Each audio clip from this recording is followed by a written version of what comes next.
Olá, tudo bem? Eu espero que estejam todos bem aqui, me arrumando aqui para vocês, agora passando aqui o áudio, né? É importante hoje, nós vamos tratar sobre as fontes de financiamentos. As fontes de financiamento podem ser através de capitais próprios ou capitais de terceiro. São aquelas fontes em que nós temos aí os financiamentos das empresas ocorrendo.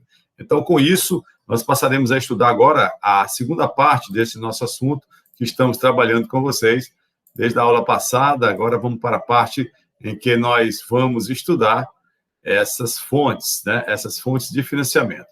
Toda essa parte inicial nós já tratamos dos bens do ativo, falamos sobre bens fixos, bens intangíveis, tudo isso na nossa última aula. E, por fim, nós vimos que os bens intangíveis correspondem às marcas e patentes, conforme visto na aula anterior. E hoje a gente vai tratar, então, das fontes de financiamento. Onde é que, quais são as origens, né, dessas nossas fontes? Onde é que ocorrem? Então, se o ativo, por sua vez, indica os capitais aplicados, né, aplicação de capitais, o passivo vai indicar a origem. Teremos, portanto, a representação por meio das contas do passivo, as fontes de financiamento. É onde tudo começa, é onde se origina, estão lá no passivo. Vamos imaginar se você compra um veículo a prazo. A aplicação está sendo no veículo e a fonte vai ser lá em uma compra a prazo, né, empréstimo a pagar, então sempre tem essa contrapartida, né, a origem e a aplicação e a origem. A contabilidade ela funciona por conta disso. Nas empresas industriais, por exemplo, o patrimônio forma-se com a dotação de um capital aplicado pelo seu titular e pelos seus titulares do patrimônio, né, pelos sócios. Esse capital sofrerá variações aumentativas, diminutivas, no decorrer do processo de produção. A gente pode ter aumentos no patrimônio, diminuição, pode ter perdas, pode ter ganhos, e constituirá sempre o capital que caberá ao proprietário em caso de liquidação patrimonial e paralisação da sua atividade. Então, sempre aquele patrimônio vai estar lá sendo levantado, né? E podemos, com isso, dividir as fontes de financiamento em dois grandes grupos. Então, nós perguntamos, como podem ser as fontes de financiamento? Essas fontes de financiamento podem ser através de capitais próprios e capitais de terceiro. Capitais próprios. O capitais próprios é interessante que ele distingue-se também de acordo com sua origem.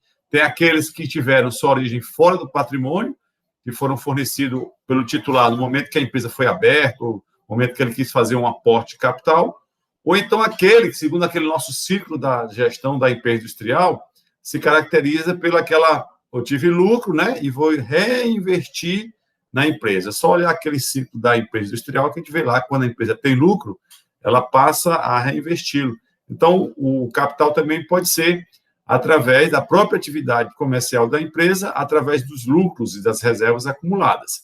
Já os capitais de terceiros, eles são oriundos de quê? De créditos obtidos pela empresa junto aos fornecedores, aos bancos, e aí ele tem uma distinção.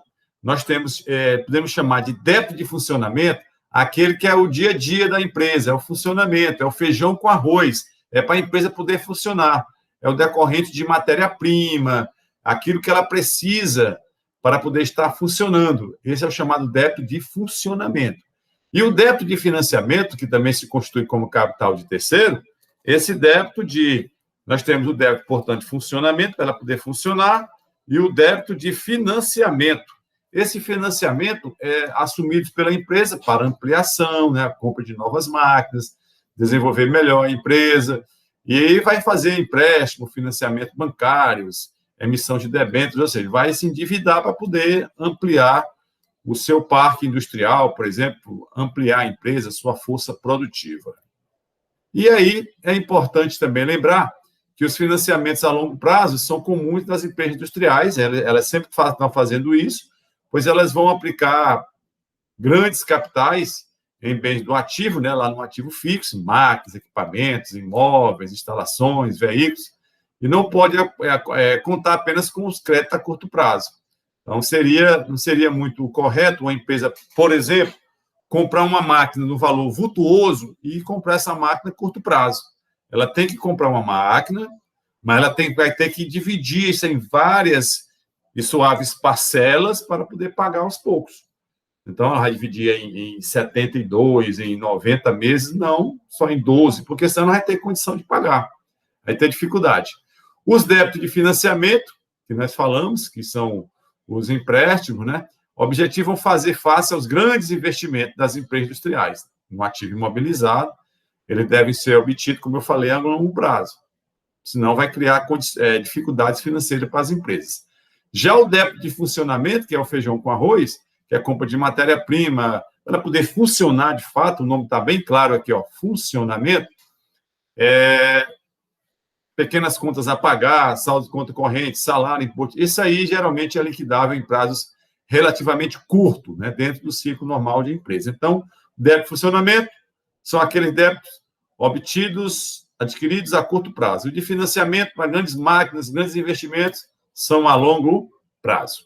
Eu queria, então, aqui agradecer pela atenção de vocês. Nós falamos sobre investimentos, nós falamos sobre as fontes de financiamento, capital próprio, capital terceiro, como a empresa deve realmente agir e se preocupar nesse momento de aplicação da sua empresa, as suas fontes e os seus investimentos.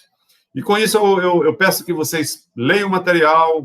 Esse material já foi disponibilizado, material de apoio. Assistam o vídeo. Chegaram até aqui é porque assistiram. Muito obrigado.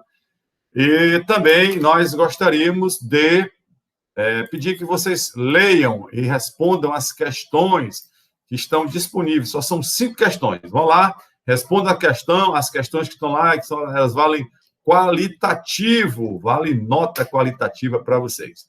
Muito obrigado pela atenção de todos e até a nossa próxima oportunidade. Valeu!